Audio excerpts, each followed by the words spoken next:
সারাদিন নবদ্বীপে হোলি খেলে দুপুরের পর আমি চলেছি মায়াপুরের দিকে। দুপুরেই গঙ্গা স্নান করেছি, গঙ্গা স্নান করে প্রসাদ পেয়ে এখন চলেছি মায়াপুরের দিকে। মায়াপুরে হোলি কেমন হয়ে থাকে সেটি দেখবার জন্য। আমরা এখন নবদ্বীপ ঘুরে নবদ্বীপের হোলি খেলে এখন চলেছি মায়াপুরে। তা এখন লঞ্চ ঘাটে আছি। নবদ্বীপ ফেরিঘাট থেকে মায়াপুর ফেরিঘাটে আসতে আপনারা যদি নর্মাল নৌকা করে আসেন তাহলে নেবে মাথাপিছু 5 টাকা করে, এবং লঞ্চে করে যদি আসেন তাহলে নেবে 10 টাকা। তার মাধ্যমে আপনারা চলে আসতে পারবেন মায়াপুরে।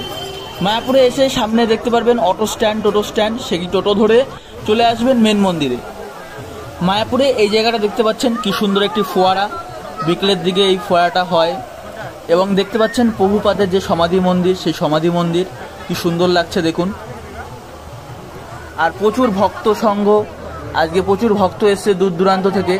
দেখতে পাচ্ছেন মায়াপুরে একদম টইটম্বুর, কোথাও জায়গা নেই, প্রচুর ভক্ত। এখন আপনারা দেখছেন টিওভিপি, টেম্পল অফ বৈদিক প্ল্যানেটোরিয়াম। এই মন্দিরটি তৈরি হচ্ছে, দেখতে পাচ্ছেন কি সুন্দর লাগছে মন্দিরটি। মায়াপুরে এসেই চোখে পড়ল একটি জায়গায় মেলা হচ্ছে। তা সেই মেলায় বিভিন্ন রকমের ফুড ফেস্টিভ্যাল টাইপের বিভিন্ন রকমের খাবারের দোকান এবং সমস্ত কিছু কেনাবেচা হচ্ছে এই মেলাতে। তা তোমাদেরকে এখন দেখাবো ঘুরে ঘুরে এই মেলায় এবং কি কি রয়েছে এই মেলাতে এবং কি কি জিনিস পাওয়া যাচ্ছে, সমস্ত কিছু দেখতে পাবে এই ভিডিওতে আজকে। তা বন্ধুরা, তোমরা সম্পূর্ণ ভিডিওটি দেখতে থাকো, স্কিপ না করে সম্পূর্ণ ভিডিওটি দেখতে থাকো। এবং তোমরা অবশ্যই একটি কমেন্ট করে জানাও তোমরা এই ভিডিওটি কোথা থেকে দেখছো, এবং চ্যানেলে নতুন হয়ে থাকলে অবশ্যই সাবস্ক্রাইব করে বেল বাটনটা ক্লিক করে সাথেই থাকবে এবং কমেন্টে লিখবে হরে কৃষ্ণ বলে একটা কমেন্ট লিখে যাবে। তা তোমরা ভিডিওটি দেখতে থাকো। এখানে দেখতে পাচ্ছ মায়াপুরের সুন্দর সুন্দর চিত্রপট।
ওই সাইডে কি আছে দেখি, আসো।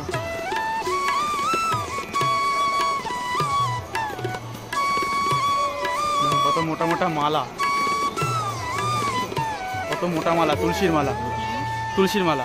এটা তুলসী? হ্যাঁ, এরকম তুলসী কোথায় পাওয়া যায়? হ্যাঁ, পাওয়া যায়।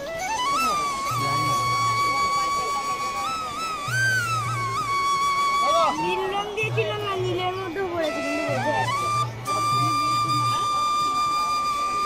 এখানে সুন্দর সুন্দর জপমালা দেখতে পাচ্ছ।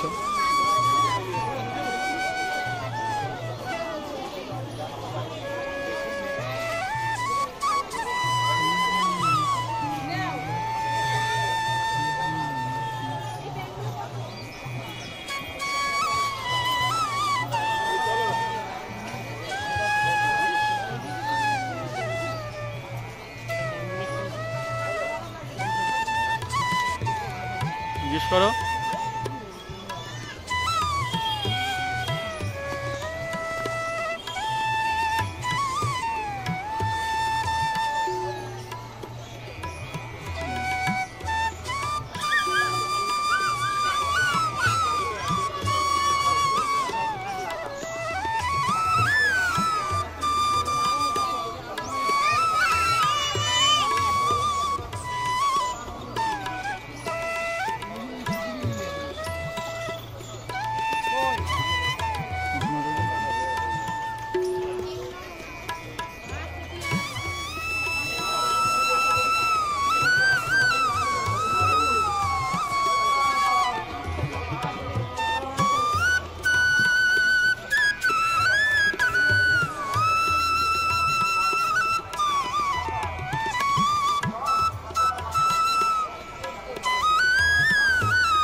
বন্ধুরা, এই ছিল মায়াপুরের ভেতরে ওভারঅল মেলা।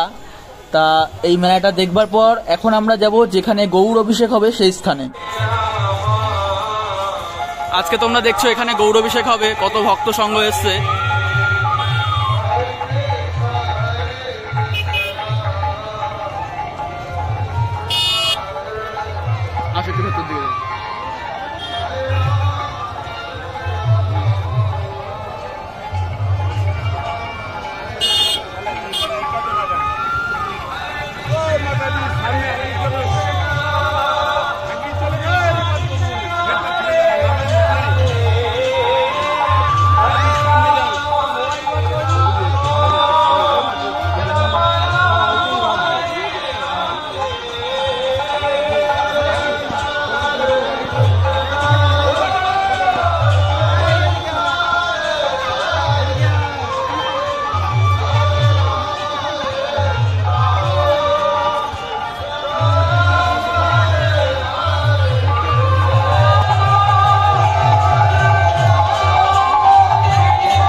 দেখলাম সামনে থেকে, তাই না? হ্যাঁ, ওই যে এই ইসকনের তো উনি প্রধান না। তা বন্ধুরা, তোমরা দেখতে পারলে যে মায়াপুরে গৌর অভিষেকের জন্য কি কি প্রিপারেশন চলছে এবং মায়াপুরে যে হোলি কেমন হয়ে থাকে তোমরা দেখতেই পাচ্ছ। তা ভিডিওটা এই পর্যন্তই থাকবে। তোমরা যদি আমার চ্যানেল নতুন হয়ে থাকো অবশ্যই সাবস্ক্রাইব করে সাথেই থাকবে।